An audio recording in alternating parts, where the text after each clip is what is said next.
and welcome back to the Wee Larder channel.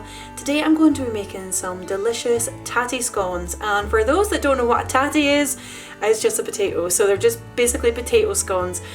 Typically we really like having these for breakfast, but they can be eaten any time of day. They are so delicious and fluffy, and the kids absolutely love these, and they're also really easy to make as well.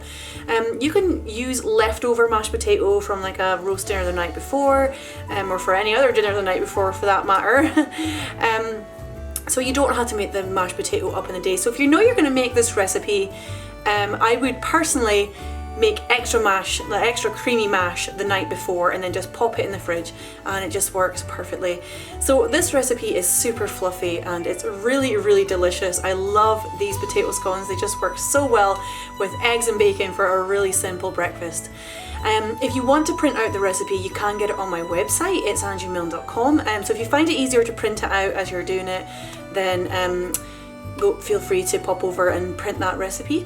But when I'm doing recipes on YouTube, I do actually like to watch the videos first, so please feel free to continue watching this video. So let's get started. So for this recipe, you're going to need 100 grams of self-raising flour, 450 grams of creamy mashed potatoes, a pinch of sea salt, and 50 grams of butter and some whole milk.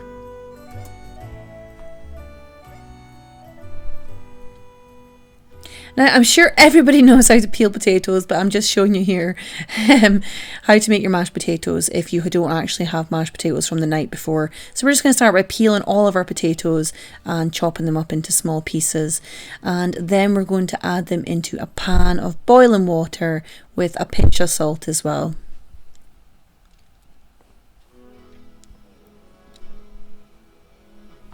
And we're just going to bring those to the boil until they are completely softened.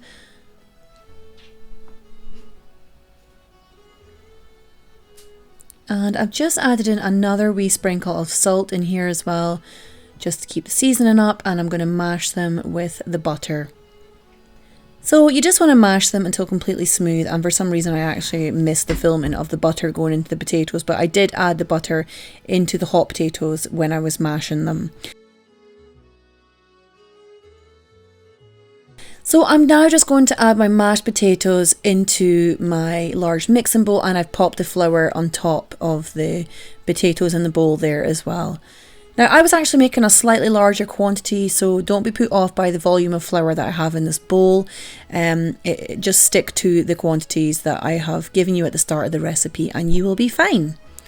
So I'm just adding in a little bit of milk. Now I don't actually have a specific quantity of milk. It really just does depend on the type of potatoes you're using. So I'm just adding in enough milk just to create a really nice dough here as well. So I've floured my chopping board here, and I've got my potato dough here. Now your potato dough should feel moist. It should be really flexible, and just give it a little knead, but don't over knead it on the chopping board, because you don't want to lose the fluffiness of this dough. It's just such a nice elasticy potato dough, and it shouldn't be crumbly. If it's too crumbly, then you're going to want to add in a little bit extra milk.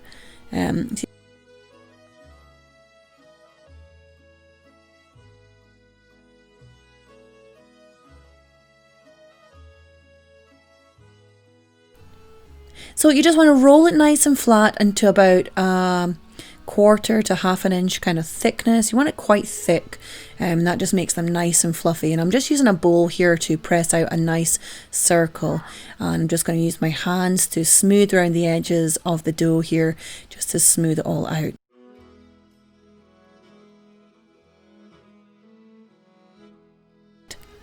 And all we're going to do is cut this dough into 4 quarters. So we're going to go right down the middle and across the dough with the knife.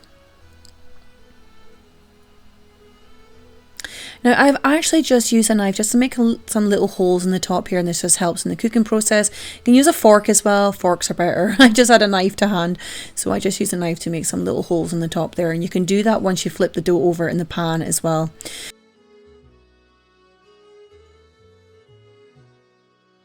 So I'm adding a good tablespoon or butter into my cast iron skillet here, and I am just going to add in the quarters of the potato scones. Now I have the heat at about a medium heat, so you don't want it too high. You just want it kind of medium for these, and it's just going to brown them nicely. Otherwise they can burn quite easily, so just be careful that you just keep that at medium heat. So just place them into the pan very delicately. It kind of reminds me of making oat cake.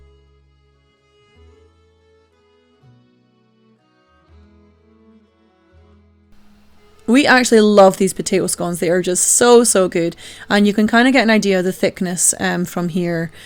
And we're just going to cook these in the hot butter for 5 minutes on each side. So once the 5 minutes is done, we're going to flip them over very carefully. Now it is quite tricky. I'm sure you've got better kitchen utensils than me, so please feel free to use something a bit easier than my fork and knife. For some reason all my utensils seem to be disappearing, so I'm going to have to invest in some new ones. So you can see how fluffy these are. They are just so fluffy. So we're just going to turn all of them over, and you can see how nicely brown they are on that side. And it's not an even browning, it's more like a sort of patchy browning, but that's okay. That's kind of what you want. And these are just so fluffy and light. I really love this recipe. It just really works. And you can double the recipe up as well. Feel free to do that. That's actually what I was doing when I was making these scones, because we go through so many of them. And just keep a close eye that they're not burning. And just keep turning them if you have to. I've actually done 5 minutes on each side for these scones. Then you can keep them in a very low heated oven just to keep them warm as well.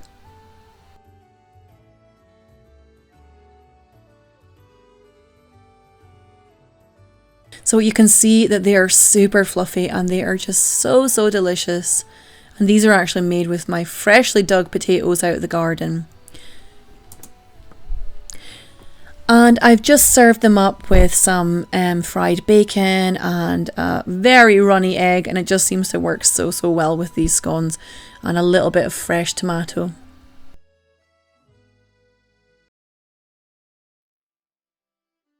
So I hope you enjoyed making your own tatty scones, and we usually have them for breakfast or snacks, but my kids absolutely love them at any time of day. They are just so good. So as I mentioned before, you can pop over to my website and print out the recipe if you need a printable copy. I'll put a link in the description box below. And if you're new to this channel and you enjoy this video, please feel free to click on subscribe to be kept up to date with my new recipes coming out. I've got loads of lovely ideas. And I'm also on Instagram as well, so if you did make this recipe, please feel free to tag me in your picture post of your recipe, and I'll share it on my stories as well. So take care, and I'll see you all again soon. Lots of love. Bye!